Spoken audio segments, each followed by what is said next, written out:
Hey guys, Tanya here, and today we're going to talk about three very common phrasal verbs. To mess up, to screw up, and to up. I don't like saying that. So all of these phrasal verbs can have the same meaning, and the meaning is to fail something or to ruin something or to make a mistake. All of these phrasal verbs are informal, but one of them, this one, is a swear word, so you want to be careful when you use it.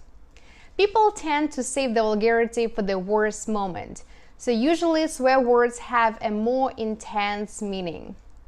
So it's okay to say mess up in everyday situations. It's not an offensive word. I messed up.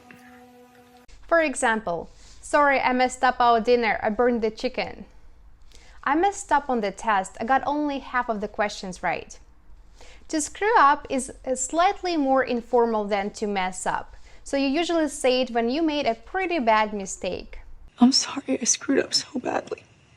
For example, he made a bad decision that screwed up his entire life.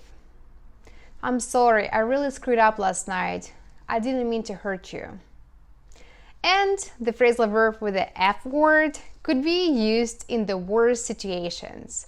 For example, you caught your boyfriend cheating on you, so he really up.